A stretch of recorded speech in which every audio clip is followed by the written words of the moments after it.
اب یہ سوال پیدا ہوتا ہے کہ اللہ تبارک تعالیٰ نے شب قدر کو فضیلت کیوں عطا فرمائی، فضیلت کیوں دی، تمام راتوں سے افضل کیوں قرار دیا؟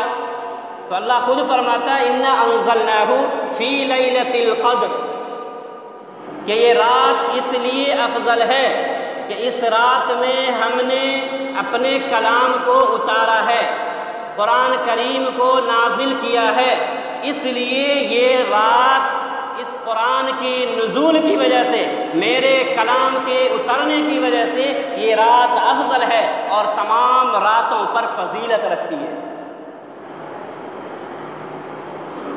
رمضان کی بھی وجہ بتائی تھی کہ رمضان کیوں فضیلت رکھتا ہے تمام مہینوں کے اوپر۔ اللہ نے فرمایا شہر رمضان الذی انزل فیہ القرآن، کہ رمضان المبارک میں میرا کلام اترا ہے، اس لیے رمضان المبارک فضیلت کا حامل ہے، اور اسی طرح سے شب قدر کے اندر قرآن کریم اترا ہے، اس لیے تمام راتوں پر شب قدر فضیلت رکھتی ہے۔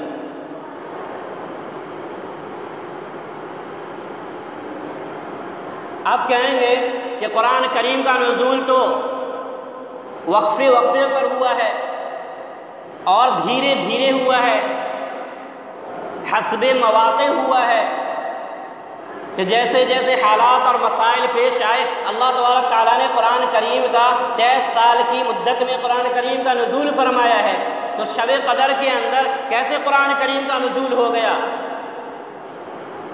تو اللہ تبارک تعالیٰ نے آسمان سے اس دنیا کے اوپر ایک بیت العزت مقام ہے، اللہ نے ایک بار پورے قرآن کو مقام بیت العزت پر نازل فرمایا، پھر اس کے بعد اللہ تبارک تعالیٰ نے وقت دھیرے دھیرے اور تھوڑا تھوڑا کر کے حسب مواقع اور مسائل کے اعتبار سے اللہ تبارک تعالیٰ نے 23 سال کی مدت میں اللہ کے نبی صلی اللہ علیہ وسلم کے اوپر قرآن کریم کو نازل فرمایا۔ میرے دینی بھائیو، اللہ تبارک تعالیٰ نے شب قدر کے فضائل میں جس بنیادی بات کا تذکرہ فرمایا ہے اس میں قرآن حکیم کا نازل کرنا ہے۔ گویا کہ قرآن مجید اس قدر برکت والی کتاب ہے کہ اس کے ساتھ جس کا بھی تعلق ہو گیا وہ بابرکت بن گیا۔ اب مثال سے یوں سمجھیے کہ آپ بازار میں جا رہے ہیں، راستے میں آپ کو ایک بہت قیمتی رومال یا ٹکڑا یا کپڑا ملتا ہے، آپ اسے اٹھاتے ہیں اور جھاڑتے ہیں کندھے کے پر رکھ کر یا ہاتھ میں رکھ کر چل دیتے ہیں، نہ کوئی اس کا احترام کیا، نہ ہی اس کی عزت آپ کے دل میں آئی، نہ ہی اس کی عظمت آپ کے دل میں آئی، مگر آپ مسجد کے اندر تشریف لے جاتے ہیں تو آپ کو ایک پرانا سا بوسیدہ پھٹا ہوا غلاف ملتا ہے، اگر وہ بے ترتیبی سے پڑا ہوا ہے آپ اسے اٹھاتے ہیں، جھاڑتے ہیں، چومتے ہیں، آنکھوں سے لگاتے ہیں اور عزت و احترام کے ساتھ جو اس کی جگہ ہے وہاں پر آپ رکھ دیتے ہیں، الماری میں رکھ دیتے ہیں، ریک میں رکھ دیتے ہیں۔ اگر آپ سے کوئی پوچھے کہ بھائی آپ کو بازار میں قیمتی ٹکڑا ملا، قیمتی کپڑا ملا، قیمتی رومال ملا، آپ نے اس کو یوں ہی جھاڑا، کندھے پر رکھ لیا، چل دیے، اور نہ کوئی اس کی عزت کی، نہ اس کی عظمت آپ کے دل میں آئی، نہ اس کا احترام آپ نے کیا، مگر یہ پھٹا سا پرانا بوسیدہ غلاف آپ نے دیکھا تو آپ نے اس کی اتنی عزت کی، آپ کے دل میں اتنی عظمت آئی، آپ نے اس کی اتنی تکریم کیوں کی؟ تو آپ فوراً جواب دیں گے کہ بھائی جو کپڑا مجھے بازار سے ملا تھا وہ قیمتی ضرور تھا مگر وہ عام کپڑا تھا، لیکن یہ غلاف اگرچہ قیمتی کپڑا نہیں ہے مگر اس کی نسبت قرآن سے تھی، اس لیے اس کی نسبت نے مجھے مجبور کیا کہ میں اسے جھاڑوں، اسے آنکھوں سے لگاؤں، اسے چوموں اور عزت و احترام کے ساتھ اس کی جگہ پر رکھ دوں۔ اور چونکہ قرآن کے ساتھ جو اس کا تعلق ہو جاتا ہے اور جو قرآن سے جڑ جاتا ہے وہ چیز بابرکت بن جاتی ہے۔ یہ چونکہ قرآن یہ بابرکت تھی اس لیے اس کی نسبت نے اسے اونچا کر دیا۔ معلوم ہوا کہ قرآن خود اونچا ہے اور جو چیز اس کے ساتھ متعلق ہوگی، جو چیز اس کے ساتھ مل جائے گی وہ بھی بابرکت ہو جائے گی۔ جس سینے میں قرآن آیا اللہ نے اسے سب سے افضل بنا دیا. جس مہینے میں قرآن آیا اللہ تبارک تعالیٰ نے اس مہینے کو تمام مہینوں سے افضل بنا دیا. اور جس مدینے میں قرآن آیا اللہ نے اس مدینہ کو تمام شہروں پر فضیلت عطا فرما دی. اور جس شب میں قرآن آیا اللہ نے اس شب کو تمام راتوں پر فضیلت عطا فرما دی. شب قدر بہت اونچی رات ہے، شب قدر بہت افضل رات ہے، شب قدر بہت مبارک رات ہے، مگر اس رات کو قرآن کریم نے افضل بنایا ہے. اگر آپ بلند ہونا چاہتے ہیں، اگر آپ بلند ہونا چاہتے ہیں، اگر قوم بلند ہونا چاہتی ہے تو گر تمہیں خواہی مسلمان زیستن نیست ممکن جز و قرآن زیستن. ملک کی بلندی، قوم کی بلندی، آپ کی بلندی سب قرآن سے وابستہ ہے، آئین قرآن سے وابستہ ہے. میرے دینی بھائیوں، جو لوگ اس رات کو صرف نوافل پڑھ کر خوش ہو جاتے ہیں کہ ہم نے شب قدر کا حق ادا کر دیا، رات جگی کر لی، شب بیداری کر لی اور خوش ہو جاتے ہیں کہ ہم نے شب قدر کا حق ادا کر دیا، ان کو خوب سمجھ لینی چاہیے کہ جب تک عقیدہ، عمل اور زندگی کے شب و روز قرآنی تعلیمات کے مطابق نہیں ہوں گے، اس وقت تک ہماری کسی بھی اعمال کو اللہ تبارک تعالیٰ کے دربار میں پیشی کی اجازت نہیں ہوگی.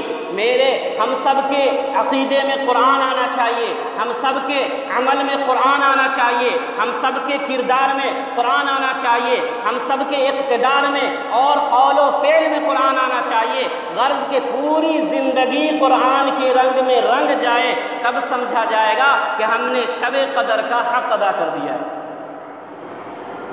اللہ نے اس سورہ میں فرمایا لیلۃ القدر خیر من الف شہر، کہ صرف اسی ایک رات کی عبادت 1000 مہینے سے افضل اور برتر ہوگی. اگر حساب لگایا جائے تو 1000 مہینے کے 83 سال بنتے ہیں. گویا کہ اس ایک رات کی عبادت کا مقام 83 سال کی عبادات کے برابر ہو جاتا ہے. جس طرح اس دور میں ہزاروں میلوں کا سفر چند گھنٹوں میں طے ہو جاتا ہے اور اس پر کسی کو تعجب نہیں ہوتا، حیرت اور حیرانگی نہیں ہوتی، کیونکہ ابھی پہلے اونٹوں کی سواری کی جاتی تھی اور اب طیاروں اور ہوائی جہازوں کی سواری کی جاتی ہے. اس لیے گھنٹوں کا سفر اور مہینوں کا سفر چند گھنٹوں میں طے ہو جاتا ہے. اسی طرح سے شب قدر کی عبادت کو ایسی پرواز عطا کی جاتی ہے کہ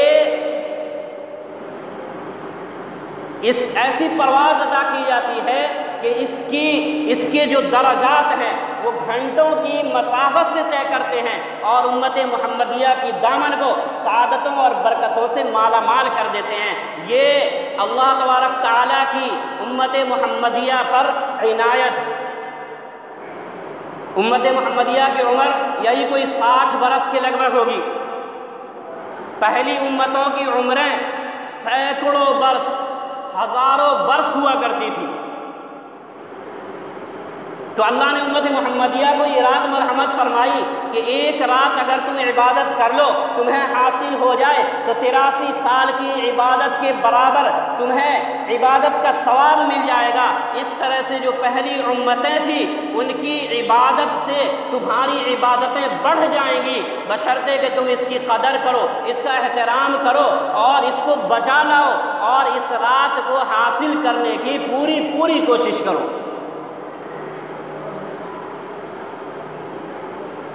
یہ ہمارے آقا حضرت محمد صلی اللہ علیہ وسلم کی نسبت اور قرآن کی نسبت کی برکات ہیں کہ سالوں کا کام مہینوں میں ہو گیا اور مہینوں کا کام راتوں میں ہو گیا. اللہ نے آگے اس سورہ میں فرمایا تنزل الملائکہ، کہ اس رات کو فرشتے زمین پر آتے ہیں، اترتے ہیں. اس رات کو فرشتے آتے ہیں اترتے ہیں، کس کے پاس آتے ہیں؟ کس کے دروازے پر آتے ہیں؟ انسان کے پاس آتے ہیں، انسان کے دروازے پر آتے ہیں۔ کیوں آتے ہیں؟ دعائیں دینے کے لیے، خیر دینے کے لیے، بھلائی دینے کے لیے، بخشش اور مغفرت کی بشارت دینے کے لیے۔ تو یہ کس کی طرف سے خیر ہوگی؟ کس کی طرف سے بھلائی ہوگی؟ کس کی طرف سے بخشش ہوگی؟ تو کہا کہ یہ مولا کریم کی طرف سے، اللہ تبارک تعالیٰ کی طرف سے جھولیاں پھیلاؤ، رحمت خداوندی تم سب کا انتظار کر رہی ہے۔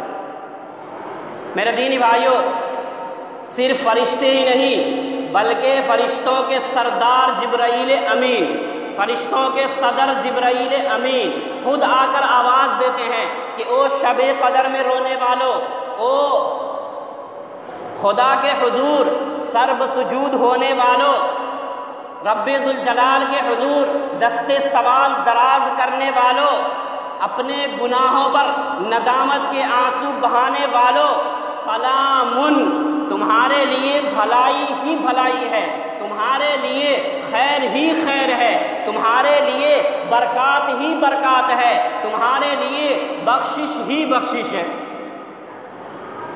تیرے کرم سے اے کریم کون سی شے ملی نہیں، جھولی ہی میری تنگ ہے، تیرے یہاں کمی نہیں۔ میرے دینی بھائیوں، وہ داتا ہے، وہ کریم ہے، وہ غفور ہے، وہ ذرہ نواز ہے، وہ اپنے دروازے پر آنے والے کو خالی ہاتھ نہیں لوٹاتا، دامن بھر کے بھیجتا ہے اور گناہوں کی سیاہی کو مٹا کے بھیجتا ہے۔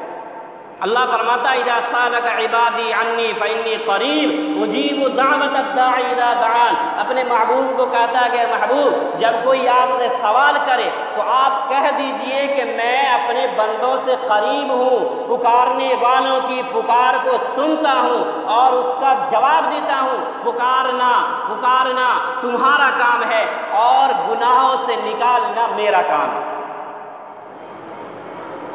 اس لیے میرے دینی بھائیوں، یہ لیلۃ القدر یہ بڑی فضیلت اور اہمیت والی رات ہے۔